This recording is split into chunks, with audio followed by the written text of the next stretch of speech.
Hello दोस्तों, Rohit here, welcome you all. आज हम लोग स्ट्रेट ऑफ हॉर्मुज की बात करने वाले हैं। काफी एक हफ्ते से न्यूज में रहा था ये, तो आप मान के चलो कि इस साल मतलब इस इवेंट के बाद जो भी कॉम्पिटिटिव एग्जाम्स होने वाले हैं तो वहां से एक सवाल डेफिनेटली करंट अफेयर टॉपिक में आने वाला है। तो इस वीडियो से मतलब 100% तो कुछ भी नहीं, लेकिन 99% आप मान लो उम्मीद है कि एक क्वेश्चन आपका फंसने वाला है। ठीक है, सरकारी नौकरी वाले पार्ट की हम बात करें तो चलिए आज हम डिकोड करते हैं स्ट्रेट ऑफ हॉर्मुज क्या है पूरा सीन और क्यों ये चर्चा में रहा। तो चर्चा में क्यों रहा ये तो आपको बहुत अच्छे से पता होगा कि इजराइल और ईरान के जो कॉन्फ्लिक्ट्स हुए थे तो ईरान ने धमकी दी थी, वहां की पार्लियामेंट ने एक बिल पास कर दिया कि हम चोक कर देंगे, यानी इसको ब्लॉक कर देंगे स्ट्रेट ऑफ हॉर्मुज को, जिससे कि शिप्स का जो आवागमन है यानी तेल वाले शिप्स, बैरल्स वाले हम शिप्स की बात कर रहे हैं, वो क्लोज हो जाए और वर्ल्ड ग्लोबल इकोनॉमी पे इसका इम्पैक्ट पड़े। तो ये ईरान ने बोला इसको क्लोज करने का। तो ईरान के पास इतना अधिकार कैसे आ गया, तो चलिए देखने की कोशिश करते हैं क्या है ये पूरा मैटर। तो ये आपको मैप दिख रहा होगा, इसको बोलते हैं अरब कंट्रीज। ठीक है, तो अरब कंट्रीज क्या होते हैं, गल्फ कंट्रीज क्या होते हैं, ये सब चीज समझ में आ जाएगा आपको। ठीक है, थोड़ा देखने की कोशिश करिए। यहाँ पे ये अरेबियन पेनिनसुला है, पेनिनसुला क्यों होता है, ठीक है, पेनिनसुला क्या होता है ये चीज समझना। वापस समझाता हूं पहले ये। मैंने एक वीडियो में मैं लिंक दे दूंगा, उसमें मैंने पूरा अच्छे से बताया कि पेनिनसुला और गल्फ और बे क्या होता है। फिर भी ओवरऑल एक नॉर्मल सा देख लेते हैं कि ये जो मान लेते हैं ये लैंड मास है, ठीक है, ये जमीन का टुकड़ा है और इधर से इधर से इधर से तीन साइड से पानी से घिरा है। ठीक है, तो कोई भी जमीन का टुकड़ा तीन साइड से जब पानी से घिरता है तो उसको हम पेनिनसुला कहते हैं, पेनिनसुलर। तो ये चीज आपको पता होना चाहिए कि तीन, जरूरी नहीं कि इसी साइड हो, इधर से हो, इधर ओपनिंग हो, मतलब तीन साइड से पानी से घिरा हो, एक साइड ओपन हो, तो उसको हम पेनिनसुलर कहेंगे। जस्ट इसका उल्टा प्रोसेस, रिवर्स प्रोसेस कर दो, मतलब ये वाटर बॉडी है, ठीक है, this is the water body, इधर एक लैंड मास है, इधर लैंड मास है, इधर लैंड मास है, तो तीन साइड से लैंड मास यानी जमीन से अगर पानी घिरा होता है तो उसको हम बोलते हैं गल्फ या बे। ठीक है, गल्फ कब बहेंगे, गल्फ कब कहेंगे, जब ये जो चौथा ओपनिंग है ना नैरो होगा, छोटा पासेज होगा, मतलब यानी इस टाइप से पतला है ना, तो इसको गल्फ कहेंगे। बे कब कहेंगे, जब ये वाइड होगा, मतलब एक जमीन, दो जमीन और तीसरा जमीन, तो ठीक है, ये पूरा वाइड है, यानी चौथा ओपनिंग बहुत चौड़ा होगा तो बे कहेंगे, बहुत नैरो होगा, सकरा होगा तो हम गल्फ कहेंगे। और एक फैक्ट ध्यान रखिएगा कि दुनिया का सबसे बड़ा गल्फ कौन सा है, तो मैक्सिकन गल्फ है, गल्फ ऑफ मैक्सिको। और दुनिया का सबसे बड़ा बे कौन सा है, तो बे ऑफ बंगाल, जो हमारे वाले पास पे है। ठीक है, तो पेनिनसुलर और गल्फ और बे समझ में आ गया होगा, तो इसको देखते हैं। तो ये अरेबियन पेनिनसुला कहते हैं इसको, क्यों, क्योंकि देखो इधर पानी है, इधर पानी है, इधर पानी है, तो ये अरेबियन पेनिनसुला हो गया। यहां पे आपको कुछ कंट्रीज मिलने वाली है, देखो जैसे ये यमन हो गया, ये ओमान हो गया, ये बड़ा सा जो रीजन है ना ये सऊदी अरेबिया का हो गया, यहाँ पे ये वाला रीजन हो गया, ये कुवैत हो गया। ठीक है, उसके बाद ये हो गया यूएई, इसमें 7 इमिरेट्स है, जिसमें आपका दुबई और अबू धाबी आपके यहीं पे मिलने वाले हैं। ठीक है, तो यूनाइटेड अरब इमिरेट्स यहाँ पे हो गया। उसके बाद आपका बहरीन हो गया, बहरीन का शायद नाम सुना होगा आपने, और बहरीन के बाद आपका एक आता है कतर, बहरीन और ये कतर। ठीक, और ये है यहां से यहां तक ये ईरान, और ये इधर है इराक, दिस इज इराक, ये ईरान। तो देखो यहाँ पे ईरान इस रीजन में काफी डोमिनेंट है। ठीक, तो इसलिए ईरान ने बोला हम चॉकआउट कर देंगे। तो ये एक लोकेशन आपको समझ में आ गया होगा, ईरान, इराक, फिर से यहाँ आपका सऊदी अरेबिया, कुवैत, फिर कतर, फिर बहरीन, यूएई, ओमान और यमन। तो प्लीज इस कंट्रीज का ध्यान रखिएगा, अक्सर इन कंट्रीज को, इसमें से अगर हम ईरान हटा दें तो बाकी जो जितने कंट्रीज हैं इसको गल्फ कंट्रीज बोलते हैं। मैं मैप दिखा दूंगा आगे, समझ में आ जाएगा। तो यहाँ पे आपको दिख रहा होगा ये पर्शियन गल्फ, क्योंकि ईरान का पूरा नाम पर्शिया था। ठीक, तो ये ध्यान रखेंगे, प्रूशिया नहीं, पर्शिया। ठीक, एक मूवी भी आई थी प्रिंस ऑफ पर्सिया और गेम भी है। तो ये पर्शियन गल्फ क्योंकि ईरान से अटैच है तो इस पूरे को गल्फ कहते हैं। गल्फ क्यों? क्योंकि 3 साइड आ गया ना, देखो 1 साइड 2 साइड 3 साइड, तो ये 3 साइड से ये जमीन से घिरा है और चौथा बहुत वाइड नहीं है, नैरो है, दिस इज कॉल्ड गल्फ। तो एक यहाँ पे ये यहां से यहां तक ये पूरा गल्फ ही है। तो इधर पर्शिया से लगा हुआ है, यानी पुराना नाम ईरान का पर्शिया है, और इधर ये ओमान है, देखो यहाँ पे, तो ये ओमान से टच है, तो इसको बोलते हैं गल्फ। यहां मैं लिखता हूं गल्फ ऑफ ओमान, और ये पर्शियन गल्फ। तो ये ओमान वाले पास पे है, तो इसको ये पूरा एक गल्फ ही है, ठीक।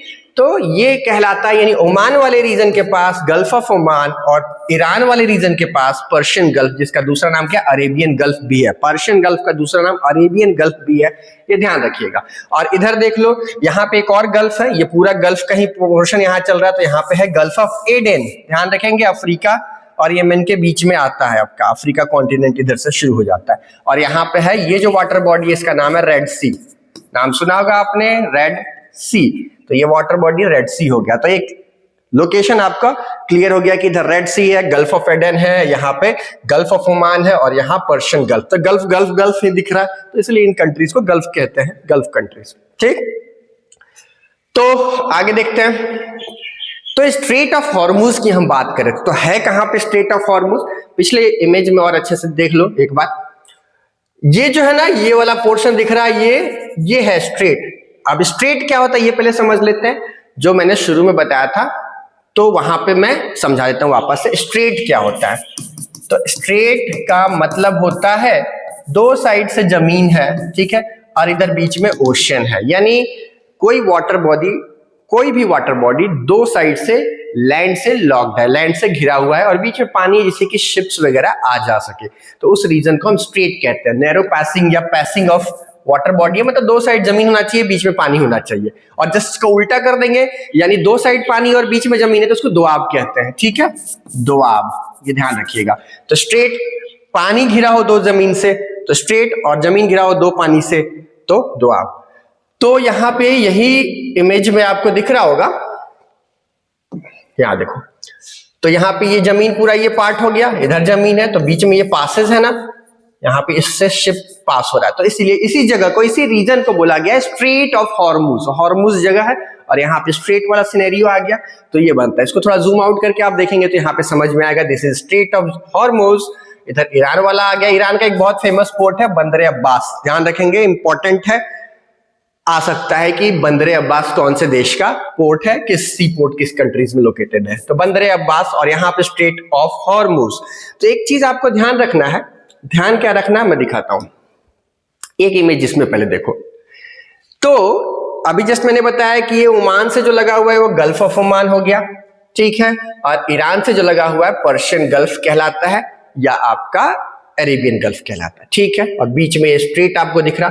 तो बहुत हद तक जाहिर है कि क्वेश्चन आए कि स्ट्रेट ऑफ हॉर्मुज किन 2 कंट्री के बीच में लाई करता है। तो जनरली अगर कोई देखेगा, ध्यान समझना बहुत इंपॉर्टेंट है, अगर मैं इस मैप पे दिखाऊं, ये बड़े वाले मैप पे दिखाता हूं, मैं इसको एक बार इरेज कर लेता हूं पहले, ठीक है, तब आपको अच्छे से समझ में आएगा। पहले मैं इसको इरेज कर लेता हूं, ठीक।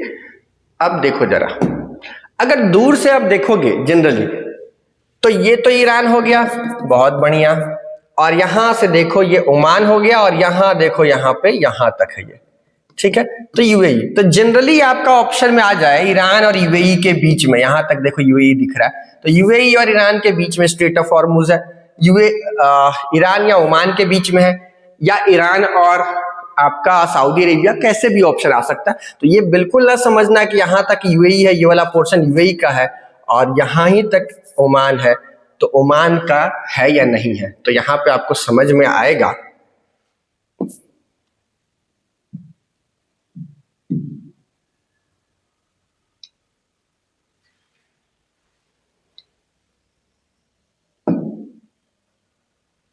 ठीक,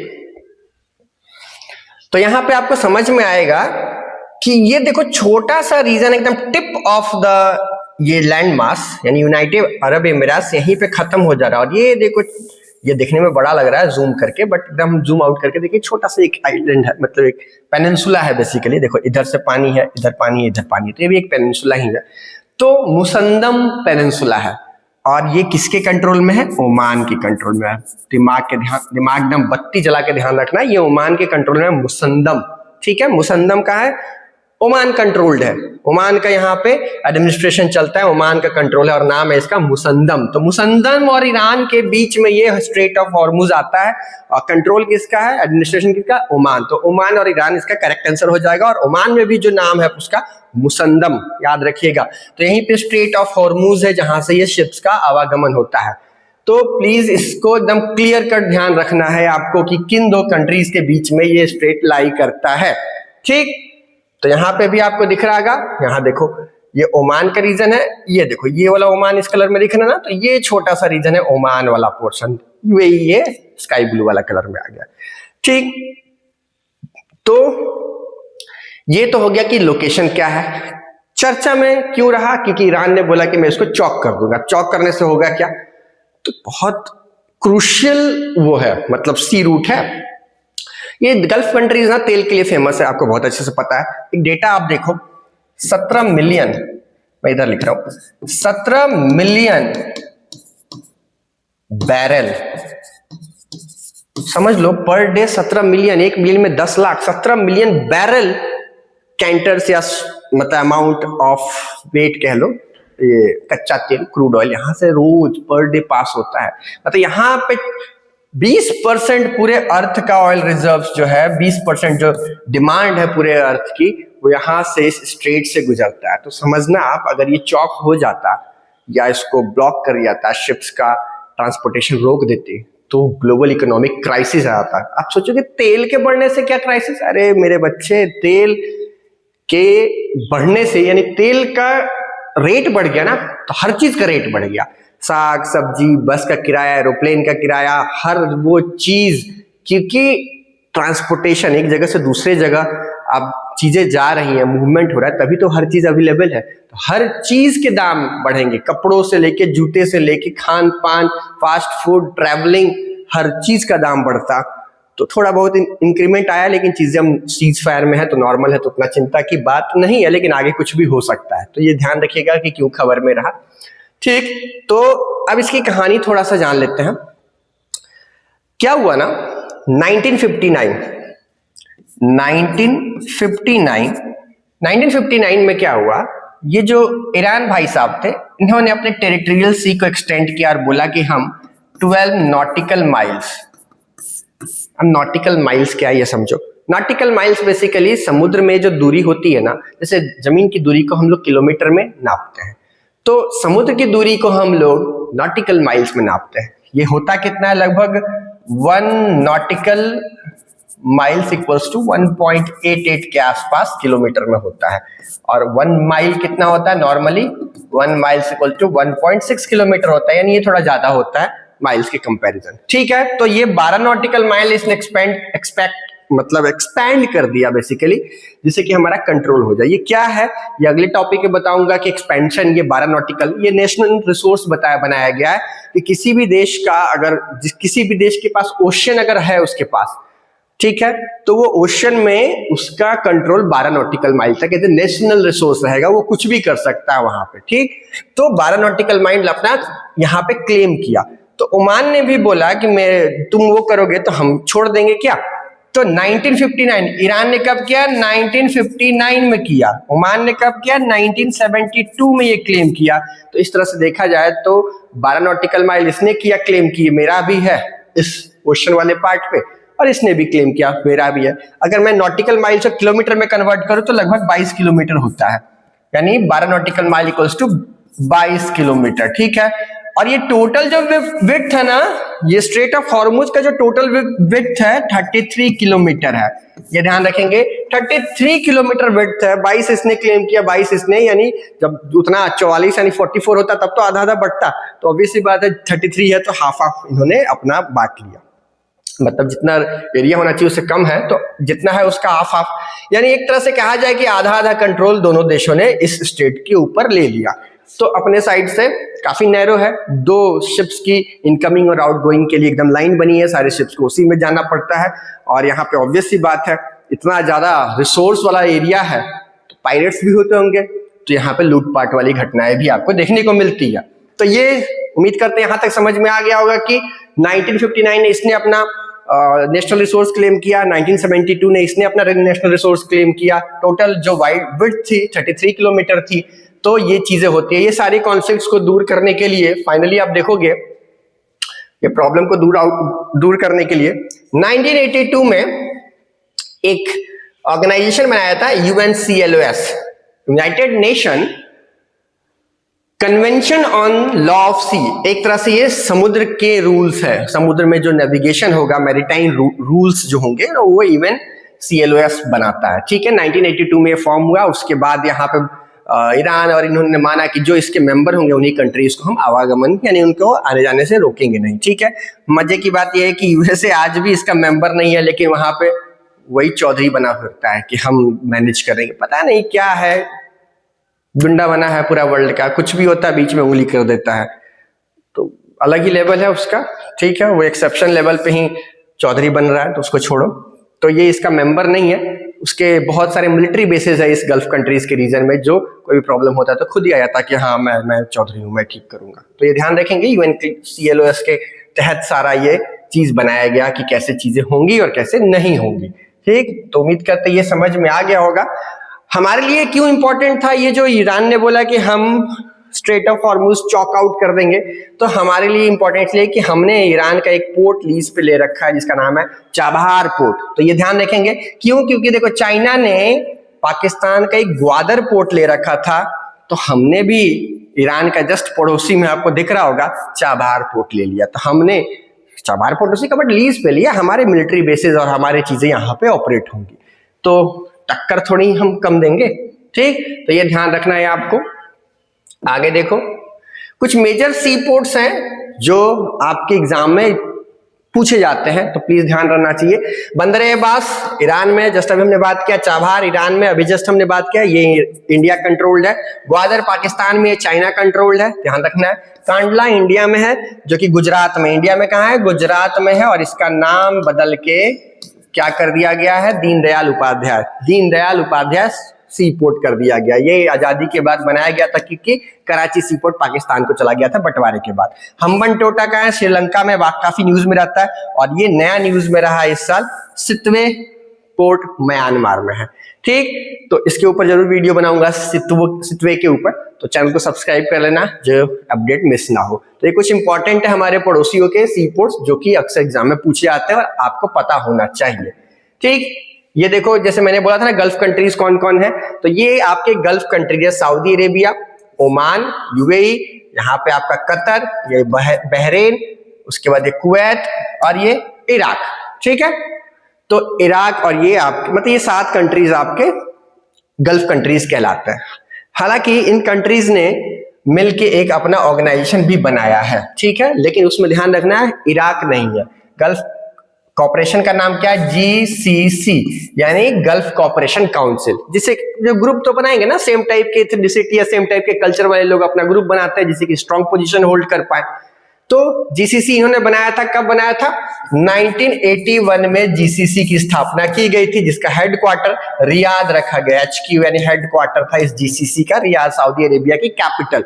तो ये लोग थे, इसमें इराक नहीं था। लेकिन गल्फ कंट्री पूछा है तो इराक भी उसमें इंक्लूडेड होगा, ईरान नहीं होगा। मतलब इस साइड पर्शियन गल्फ के इस साइड वाले कंट्रीज जो है वो आपके गल्फ कंट्रीज कहलाते हैं, उस साइड वाले नहीं, ठीक। तो ये GCC ध्यान रखेंगे, इराक उसका मेंबर नहीं है, ठीक है। तो उम्मीद करते हैं ये स्ट्रेट ऑफ हॉर्मुज और उससे रिलेटेड काफी एक्स्ट्रा इन्फॉर्मेशन भी मैंने दी है, तो आपको पसंद आया होगा।